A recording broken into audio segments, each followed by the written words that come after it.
So I see my latest video has set off some snowflakes. Oh well. I see I've gained a lot of new followers and managed to trigger some trolls. So I wanted to do this video to address some things.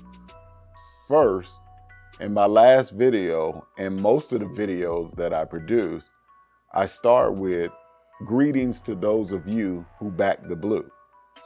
So if that's not you, then my content is not for you.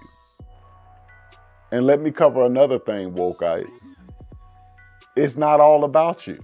Now, I know that's hard to grasp for people who live on social media and are addicted to posting selfies 24/7. But I speak up for those who are laying their lives on the line every day. And thanks to a lot of the lies, their calling has become more dangerous than ever before. So let me take a verbal 12 gauge to some of these comments, and then I'm going to delete you. And you can go back to your virtual Marxist safe spaces. Now, this ass clown here is typical of the current day brain dead Marxist Democrat. See, he's the real racist. He sees blacks as pets or children. In his eyes, he's allowed to differ from other whites, but us blacks, we are victims and we must all think alike. And if we don't, it's his place to tell us we ain't black. And you ain't black. Now, this one may be an example of a bot because there's still a lot of those on Facebook. X has gotten much better. Shout out to Elon Musk. But if this is a human, then his head is so far up his sorry ass that his first name should be Colin. Coon. I'm sorry, you have me confused with somebody else. Probably yourself. You see, player, I refuse to be chained down by worshiping my ethnic identity. Christ has set me free, and whom the Son sets free is free indeed. People who think like this are miserable, and that's why they run around causing chaos. And misery loves company. And that explains the whole Black Lives Matter professional victim method of operation in a nutshell. Always jumping on social media, being keyboard warriors, complaining about white privilege and white supremacy, the white man out to get you, cops hunting you because you black. When in reality, blacks in the United States have been below the rate of replacement for several years. So why would racists have to hunt you down? Hell, all they got to do is sit back and watch us continue to destroy ourselves. 60% of all the robberies, the shootings, and the homicides in America are committed by black people, often against other black people. The number one cause of preventable death for a white teenager 19 and under is accidents like car accidents or drownings or drug overdoses. The number one cause of preventable death for a black teenager male 19 and under is homicide, almost always at the hands of another black male. A black male 13 to 43 is 13 times more likely to be murdered than a white male, same demo. This is what I call Negro Wrangling 101. This is where the Afrostocracy, or the Iron Triangle, as Vince Everett calls them, it's their job to try to shame or intimidate blacks back onto the Democrat plantation. If you don't get in line and obey, they'll threaten to take your black card. Take it, fool. What is it worth to me? A bunch of hypocrisy, racism, envy, and constant victimhood? Don't need it. Don't want it. This is what you need to understand about me. My skin color does not dictate what or who I support. And if you do, then that makes you a fool. You's a damn fool, as my dad would say. So now I'm a grifter because I'm not going along with the script for the black man. Again, this is like this cognitive dissident retardation that I love to point out to people. You know, sin and hate make you stupid. But when you allow yourself to be baptized in blackness bullshit, then this is what happens. Let me point this out again. Last year alone, I traveled over 35,000 miles to honor 34 fallen officers in 22 different states out of my pocket. Shout out to my Blue Line Unlimited family. They contribute financially to this cause. And shout out to Fund the First for their crowdfunding platform for first responders. My brothers Kyle Riaz and retired Officer Hallams brought me on choir practice for Law Enforcement Today last year. And so when they found out that I was spending out of what should be going into my retirement, they told me I have to go public with this in order to be able to reach more colleagues and families of cops that are killed in the line of duty. So while you're sitting in your mama's house every day killing whatever brain cells you have left with drugs and jerking off the porn, this is what I'm doing, jackass, and it's not for money. So that pathetic projection game that you wokeites do don't work on me. I've been working since you were itching in your sperm donor's pants. Yeah, I said sperm donors and not dads, because many of you fools that fall for this kind of stir-fried foolishness is because you don't have a father. You don't have a dad to instill proper guidance in you, teaching you honor, teaching you worth. That has to come from a man. And that's why you can be so easily misled by these colored communists you follow. You have the nerve to come on my page without obviously doing any research about what I do because you don't like something I said, while your silly ass supports the real grifters like, Black Lives Matter. Son, me and my wife make our money the old-fashioned way. They earn it. Obviously, unlike you, I wasn't taught to be a victim. And there were too many people that were placed in my life providentially by God to show me I didn't have to repeat the alcoholism and the domestic violence that I saw from my parents on a regular. That I didn't have to spend my life surrounded by criminals and crack houses like I saw growing up. And the reality is many of those people didn't look like me. And the ones who did were often criticized for so-called acting white by the same sorry-ass people like you. My wife and I were taught and still believe in honoring God and loving people, regardless of what they look like. Working hard and achieving the American dream. We are not interested in your victim Olympics. What we have is not white privilege, it's Christ privilege.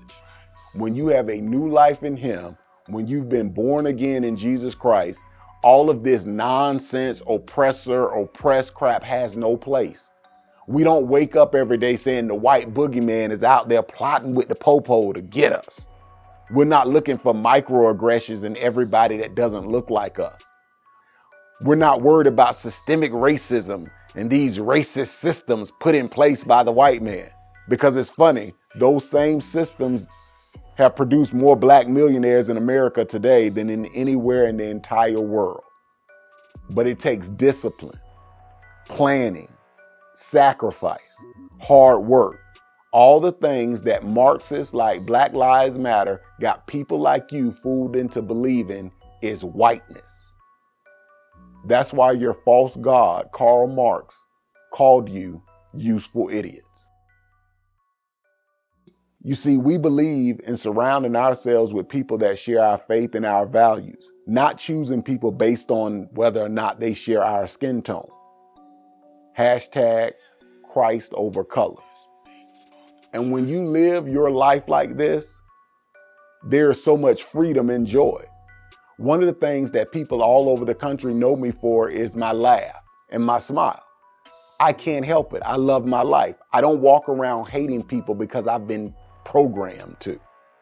I don't covet what someone else has. I've worked hard with my wife and we've been blessed with our own. And that's what's wrong with you clowns. You worship at the altar of blackness in your woke churches, and that is wickedness, and your life will not be blessed until you repent of that. That hate you walk around with every day for other people, in most cases that you don't even know, that have done nothing to you, is killing you from the inside out, and it's gonna lead your soul straight to hell. I was talking to my sister April Chapman yesterday about this whole situation in Decatur. and how it ties into what she exposes every week on the Standard of Truth podcast. Because I was in Huntsville last year presenting a plaque in honor of Officer Garrett Crumby at the same time as the rumor went out that Al Sharptongue was going to be in Decatur for a Justice for Steve rally. They don't even get it that if they don't come up with that cash, that poverty pimp ain't coming. And when you look at Black Lives Matter, they are descendants from the same rotten race baiting tree as him. They learned these ethnic extortion tactics from people like him. Blacks kill blacks over nothing every day and 5 times on Saturdays and Sundays in Chicago, Memphis, Oakland, St. Louis. Now, what do all these places have in common? But a black person gets killed by a white person, or in their eyes, even better yet, a white cop. Bingo! So April, a Christian conservative that happens to be black, like me, shout out to Blexit. So April said to me, Hollywood, you're like an OG conservative. You've been in this since the late 90s. What was it like to go through the Obama years knowing then what the rest of us know now? That was a good question. I had a motto based on an Eric Sermon lyric. What happens out there is not my concern. You want to die, it's not my turn. I felt like you can't fix stupid. I need to make my money and get as far away from these Democrat-ran cities as possible. And that was my focus until 2020. Until defund the police. Until David Dorn. Until all cops are bastards. And until the Lord convicted me. While I had made it out, what about those men and women who risk their lives every day to try and protect and serve in those same places, like where I grew up? What about those families who are grieving a loss of a son, a daughter, a husband, a mom, a dad, for nothing that they did wrong? All because they were willing to lay their lives down for a complete stranger. Some of those same strangers hate them because they've been indoctrinated by organizations like BLM. I realized that in one video project, I make what some of them were bringing home in a month. So now I go to them. I don't care about their color. I'm there to put my arms around them and to tell them that their loved ones' lives matter and their sacrifice matter. And the reactions that I get, the gratitude that comes from them having someone coming from, in some cases, thousands of miles away, who is not in law enforcement, to honor them in the memory of their loved one, gives everyone a sense of hope that just maybe we can get our country back on track. So that's my why. So you can take that grifter nonsense and shove it up your sorry woke ass. You are not hashtag Steve Perkins. Most of you clowns did not know Steve Perkins. If Steve Perkins had been killed by a black criminal like most black males under the age of 48, you wouldn't give a damn. You are just some virtue signaling vampires living for likes and retweets and whatever the hell they do on TikTok. You have to give the responses your masters trained you without looking up any facts. And that's something that ties into this entire case. Because from the beginning, the woke social justice warriors kept changing the story. First, it was wrong house. Then I heard illegal repossession. To then he was unarmed. If that body cam footage would have not been leaked, those same lies still would have been running rampant today. This is the result of allowing your kids to be indoctrinated by weirdos and perverts. This night shift, night school, or night watch, whatever, is what you get when you dumb down the public education system. And you bait gullible young people into going into universities to get degrees that aren't worth the paper they're printed on. You know, too many parents from my generation, Gen X, were too focused on chasing the bag that they dropped the ball. So I talked with some residents of Decatur, and they asked me, what do I think about their situation based on what I've seen traveling the country for the past 4 years post the summer of Floyd. My advice was to follow the example of St. George, Louisiana, and Baton Rouge. Annex it. Let the people who are convinced that the Decatur police and the leadership are racist have their own town. That way they can create their own laws, local government, and tax collectors. They can get these professional protesters to be their police force. Let's see how that goes. Hashtag art of the deal. Marxism in all of its forms, whether that be critical race theory, black liberation theology, gender theory, will eventually destroy everything that it takes control of. Looked at any college protests lately? Let the people that want to worship those false gods and traffic that nonsense run their own city into the ground. The people that want to live in peace, pay their taxes, serve others, and know that if you point a gun at a police officer, you're trying to be a recipient of a Darwin Award, need your own town with the respect of common sense and the rule of law. I think you may have some people in your local leadership who have become cowards to comfort. And that's not good, because weak men make hard times. So my next video on this will go deeper into the actual night of the incident. My main focus is on fallen officers, and as of this recording, there have been 64 already this year, so I'm not sure when I'll be able to get to it. But I do have a similar experience from over a decade ago to some of the things that happened that night. And since I'm here today, then obviously different decisions led to a different outcome. And that's the one thing that bothers me about this blame shifting game. We have a culture that seems to not understand that if you play stupid games, you win stupid prizes. I'm a grown man, and I am responsible for my actions. I watched my pops get arrested on more than one occasion growing up. But even in that, he taught me respect for authority and law enforcement. He never resisted. He always complied. He went to jail and he admitted his fault. My younger brother was the same equal opportunity ass kicker. When the cops came, he complied. He took his arrest like a man, and that's why he's alive today to turn his life around. To me, it's plain that Steve made some very bad decisions that night. The last one cost him his life. But that gets lost and buried intentionally in all these cases where the race narrative comes into play. And these greasy preachers and these slimy lawyers get involved and merchandise starts getting produced. And it's like, what in the hell? This becomes a big business.